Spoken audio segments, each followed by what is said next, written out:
What's up? I'm finally back. I know it took a while to get this review out, but it's not really my fault. I had anticipated getting this review the day after I saw it back on Saturday. I saw this on Saturday, and my plan was to review this on Sunday, but then my camera decided to break.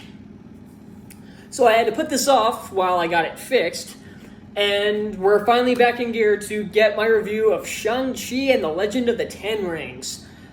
Of course, you all know that I'm a huge MCU fan. I'm a big fan of the MCU. I've been with it, I guess, since the start. I really started watching these around 2011, around the time, because the first one I saw in the theaters was Thor. So I've been with the MCU for over a decade now, and I don't regret it. Every movie, other than a few, have been really excellent. They've produced probably the greatest comic book films ever made. The Avengers movies, the first Guardians, Civil War, Winter Soldier, Thor Ragnarok, Iron Man. Those are some of the greatest comic book movies ever made. So, and they're only had a few slip-ups, and those slip-ups have been very minute. They made the mediocre Incredible Hulk, Captain Marvel, Thor, The Dark World, and Iron Man 2, and they made the terrible Spider-Man Far From Home. So, that's 5 out of 23 now. That's damn impressive. Even Pixar can pull this off. Because even the films that aren't that great, or at least I don't find that great, were still successful. They've produced 23 films. Might as well throw 25 in, because Eternals and No Way Home are they look pretty cool.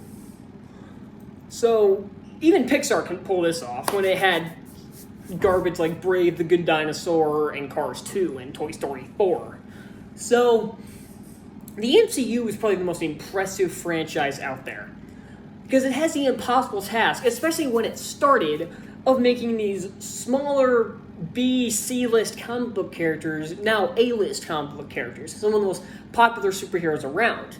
And they've done this once again with Shang-Chi, a superhero most people probably didn't even know about until this movie came out.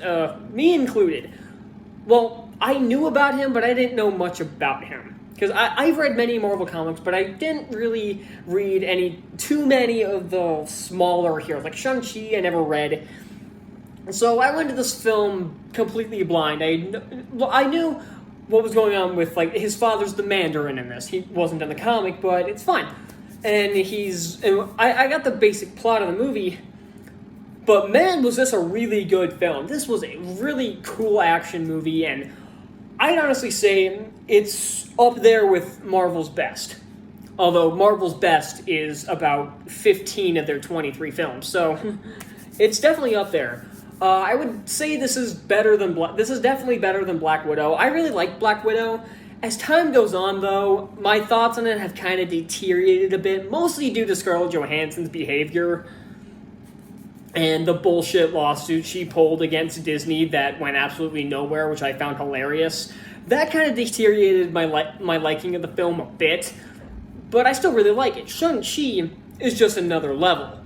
Like, especially when it comes to the action department. It utilizes a lot of long takes, which is something I really like in action movies. Like, one of my, or even TV shows, like one of my favorite scenes in television is the one-take hallway scene from the first season of Daredevil.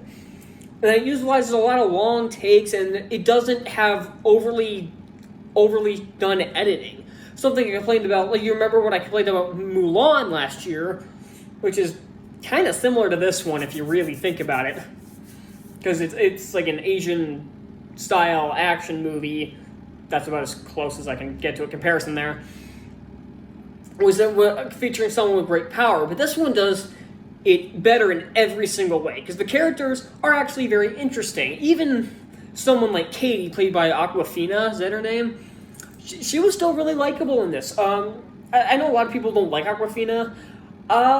I haven't really seen her in anything that would really make me hate her. There's probably something out there, but what I've seen her in, I saw her in Jumanji: The Next Level and Raya and the Last Dragon. She was good in both of those.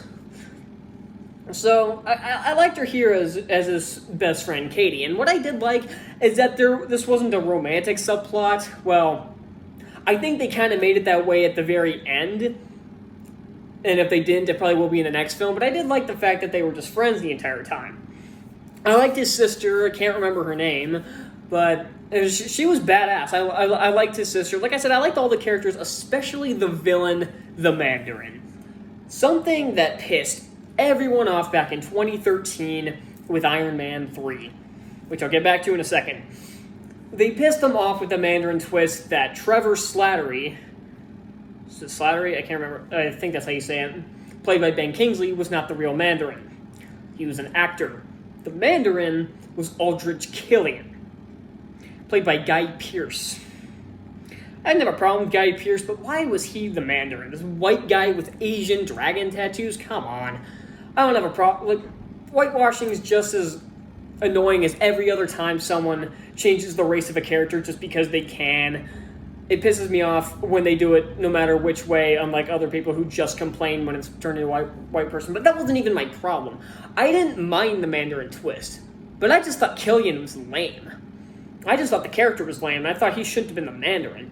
They fixed it here where the Mandarin is Shang-Chi's father. And this guy is a badass. Like, the rings are really powerful and really cool. I really like the fight scenes that come out of these, from the opening fight to the fight between him and Shang-Chi. And the bus fight was incredibly well done. I like how I like the camera movement. I like the choreography.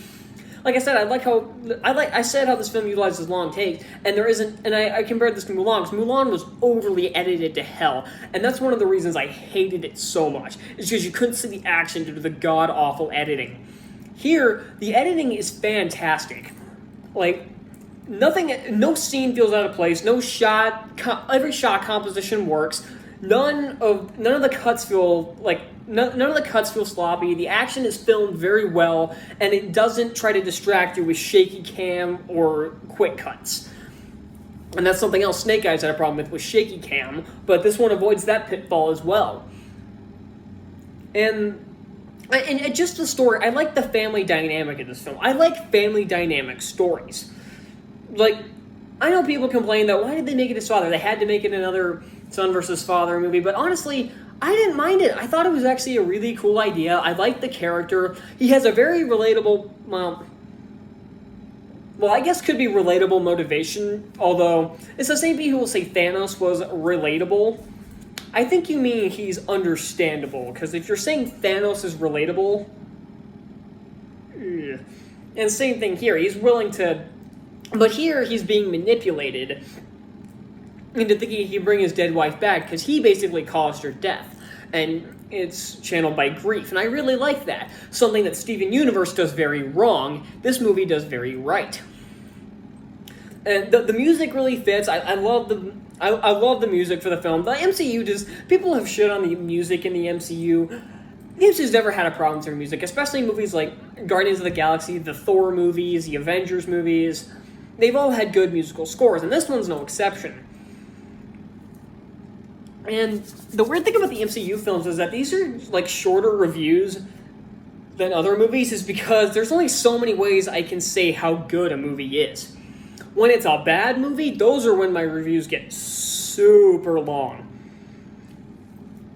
And there was something I said come back to Iron Man 3. Trevor Slattery is in this.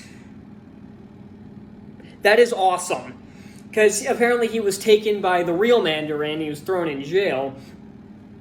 And he has this headless little thing called Morris, who takes them to the village where their mother was from. And I actually really like Trevor Slattery. He's actually legitimately funny. And he had a really good joke, and there was a really good joke at the end where it looks like he's dead during a fight, and Morris goes over and checks on him, and he's like, I'm just playing dead, shh. And then Morris rolls over on his back and plays dead as well. That was really funny. I like the comedic writing for this, but I also like the family drama writing. It all worked. Everything with this movie clicks.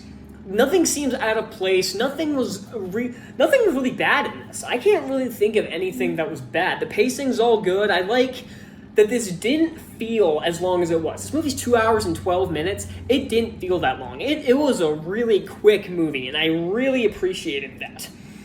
And also, I want to point that this had a cameo, everybody knows this, by Abomination. And it was way better in this in the 10 seconds of screen time he had than his entirety in The Incredible Hulk. He has a short... they show a small snippet of him fighting Wong, and Wong is freaking awesome in this. Even though he only has a few lines, he's still funny. And I like that Abomination, he's like hanging out with Abomination, he's actually like helping Abomination. That's actually kind of funny. And I guess it's a Marvel movie, I can't really talk about it without mentioning the end credit scenes. I don't think I mentioned the end credit scenes in Black Widow, but I should probably mention the one here. The first one features... I might have these out of order, but... Oh no, the first one features a cameo by Captain Marvel and Bruce Banner trying to figure out what the rings are. Okay.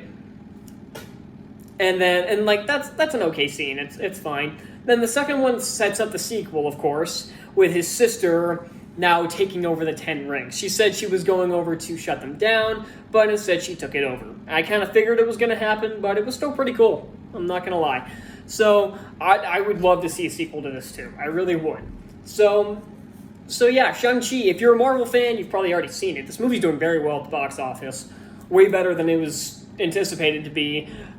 It's getting really high critical acclaim. It's got the highest audience score on Rotten Tomatoes for a superhero film. It's number 1 with a 98%. That is ridiculous. That is incredible, and it's well-deserved. If you haven't guessed already, Shang-Chi and the Legend of the Ten Rings gets a 5 out of 5.